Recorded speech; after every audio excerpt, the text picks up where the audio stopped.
so much. You guys awake? Ready? Oh, good, good. Well, I'm so glad to be here. I did enjoy working with Dan and with the Chamber when I was here in the House of Representatives for 6 years, and I've been looking forward to getting to come and say hello to you guys again. First of all, I want to commend you for what you have been doing the last few years, and that is creating jobs in a very, very tough environment. And you have persevered and you've kept on, and I commend you for that, because I know it hasn't been easy. My husband and I are small business owners. Not only have we been, I'm a lifelong farmer, my husband and I farm as well, but we own Hartzler Equipment Company, and we sell Case IH and New Holland farm equipment. We have 3 stores in Harrisonville, Nevada, and Lamar. So we know a little bit about the challenges of the business environment and creating jobs, and it hasn't been easy, as you know.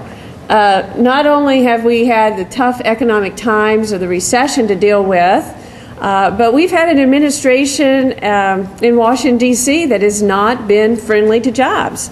Only 8% of the Obama administration has any business background, and I think it's reflected in the policies that they have put forth.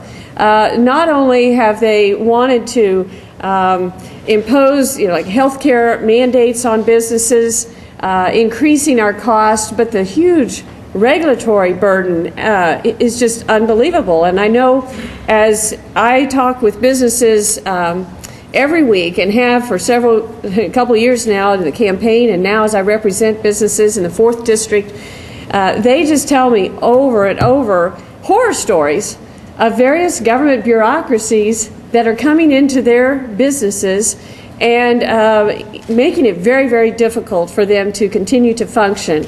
And businesses don't know, or they haven't in the past, know if what their taxes are going to be.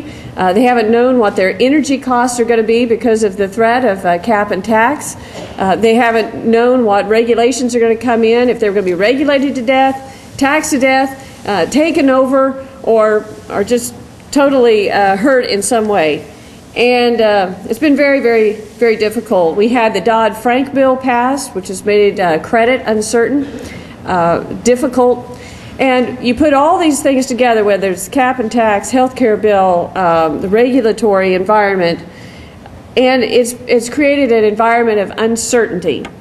I believe that there's capital out there. There are investors and entrepreneurs who have capital, but they're not sure whether to invest it. They're not sure what they should do. They don't know what things are going to be like in the future, their taxes and what regulations, etc. It's going to come down from Washington, D.C. And they've had a government that has increased our debt, and it's just unsustainable. We've been borrowing 40 cents of every dollar that we spend as a government from China and other countries. It's wrong. This has caused inflation starting to creep up, devaluation of the dollar, and all of these things has hurt the business environment. But, are you cheered up yet? But the good news is, last November, the American people spoke, and there's a whole new group of people in Washington, D.C. And I'm just honored to be one of them who have a business background, and hopefully we can start turning things around. The 87 freshman Republicans in the House, I can tell you, many of us have a business background, and we understand that we need less regulations and less taxes in order to turn things around. We need economic certainty, and we just need the government to leave people alone, and we'll be able to turn things around. Thank you for that one clap back there. I appreciate that. So we're very, very encouraged. For some things that we've been doing, of course, I've only been there 5 weeks now, but we've been serious about cutting spending. I believe the American people want our government to be more efficient and more effective. Families at home are having to tighten their belts. Businesses are having to tighten their belts. It's time for Washington to do that too. And so we believe there's a lot of waste in government, and because of our borrowing situation, it's time to do it. The most recent thing that we've done is last week took up the continuing resolution, and Senator McCaskill mentioned that a little bit. Now, that is because the Congress last year failed to pass a budget. You remember, I think it's a dereliction of duty but they punted. They did not pass a budget for this year. And what they did in the lame duck session was to pass a continuing resolution just funding government through March 3rd with the same funding levels as they had in 2010. So that's what we're operating under right now. Talk about uncertainty. That's creating a lot of uncertainty with all the federal programs that we have and government agencies. So it's now our task as a new Congress to fund government this year from March 4th through the end of September 30th. Plus, we're starting to talk about developing the budget for next year, the 2010 budget. And we've got a lot of things on our plate. But we took up the continuing resolution, and in the House, we put forth a plan to cut spending by $100 billion compared to what the President proposed last year. And then it was historic for two reasons. If you didn't follow it, maybe you did. Did you watch it on C-SPAN? I'm sure it was followed by tens of Americans. Oh, thank you. Here's one of them. I knew I'd maybe find one. But it was historic in two aspects. One, it actually was the first time a Congress had proposed a continuing resolution that was less than the year before, that actually cut spending, that actually reversed course and went the other way. So the first thing we put on the table was less than it had ever been before as far as cutting.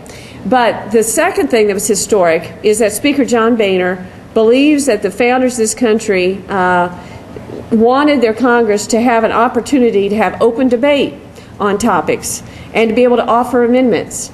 That hadn't been done in the past. Past leadership had devised their version of the bill, and then they just passed it on through. Nobody had an opportunity to offer amendments or debate.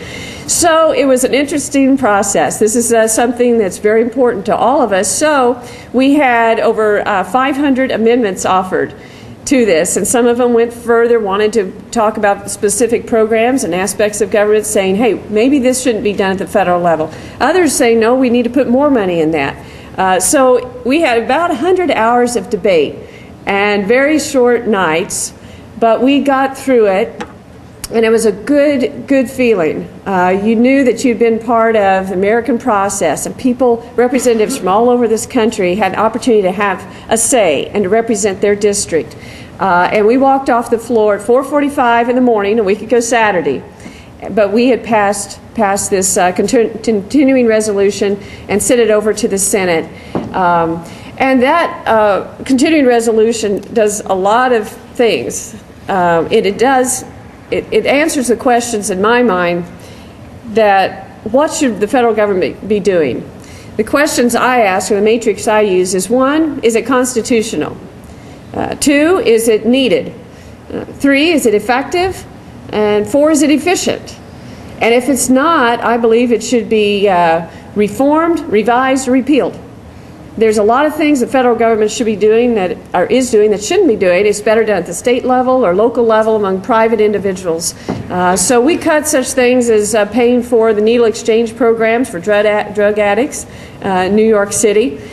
We cut the pay for all of Obama's czars. We did defund Obamacare. We defunded the EPAs and prohibiting them from being able to regulate greenhouse gases beyond what they're supposed to be doing. And we returned unspent stimulus monies back to the taxpayers. And we said taxpayers shouldn't be paying for abortions through Planned Parenthood. So it ran the gamut. It ended up terminating 149 federal programs. So this is tough stuff, but it's needed. It's the tough love that our country needs now, and I'm encouraged that we're turning things around. The reason we are doing this is to balance our budget. To do that, everybody knows this in business, you got to either cut spending or increase income. And what we want to do is make responsible government efficient, effective, less government, spend less there, so we have to borrow less, create a stable environment. But the other side of the equation is so that you guys can create more jobs. And the more people we get working in this country, the more income will come in, and down the road we will converge and we'll once again have a balanced budget.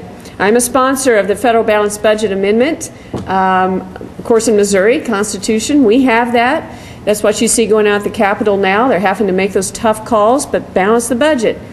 Federal level, they don't have it. That's why it's Katie bar the door, and people have spent for years. So we need to do that. There's other things we've done. We've repealed Obamacare. We've passed the CR. And we are focusing on dealing with government overregulation. It's killing us. How many of you could think of an example of where regulation is hurting your business? Anybody? Okay, 3 of you. Very good. There's a few more of that. But yes, everywhere I go, people are talking about regulation. In fact, the Small Business Administration earlier this year said that regulatory costs to small businesses add up to $1.75 trillion every year. And if you want to hire somebody, it costs over $10,000 for that employee if you hire them just to pay for all the regulations that you have to and the mandates coming down from government. That's not a good environment for job creation. So one thing we did in the House is pass a resolution requiring every committee in the House to start looking at onerous rules and regulations that are killing jobs and to try to shed a light on it and also push back. So the last several weeks, our committees have been meeting with EPA and OSHA and the CFTC and all of these alphabet soup agencies and asking them the tough questions. Why are you doing what you're doing? What's the impact on small businesses? How does this impact jobs? Did you listen to the people during the rule proposal process? And we're going to keep doing that. We're having hearings. We're also supportive of reducing taxes. I'm looking at 2 different bills to reduce the corporate tax rate. I think that's important. We need to increase trade. That would create jobs. We have pending trade agreements with 3 countries out there that have been sitting there for years. Panama, Colombia, and South Korea. Let's just pass them. There's thousands of jobs at stake, and we're starting to get peeled off, and other countries are coming in since we're being late in approving these agreements, and they're getting our business. So we can do that. I'm a co-sponsor of the Small Business Paperwork Reduction Act. Basically, that just takes a piece of the Obamacare, which is the 1099 requirement, and it eliminates that. Of course, that's one of the onerous bills, a part of that bill. But it requires anybody, every time you have a vendor over $600, you have to file a 1099. It's ridiculous. So we're going to try to work for that. I'm co-sponsor of a bill to repeal the estate tax. As a farmer, a lifelong farmer, and a small business owner, that is just, I think, the worst tax in the world. It's almost criminal. When you work your whole life and you pay taxes your whole life on that business or that farm, you pay property taxes, you pay income taxes, all these other taxes, and then you happen to die, which we all are going to do, and want to pass on to your children the farm or the business. And then for them to be taxed at this huge rate and have to pay Uncle Sam, now it's 35%. It's crazy, and they have to sell the farm or the business to do it. That's tragic. It should be stopped. It should be eliminated. So we're going to continue to fight for that. But as we do these things, as we be responsible with our fiscal policy, as we cut spending, and then as we promote a certainty in the economy, so once again, investors will feel confident hiring more workers and expanding and creating more jobs, then we'll get to the balanced budget and we'll keep our country strong for years to come. And that's what we all want to do. We're doing this for our children and our grandchildren. It's got to be done. I'm hopeful it will be done, and I look forward to working with you, and keep up the good work. Thank you.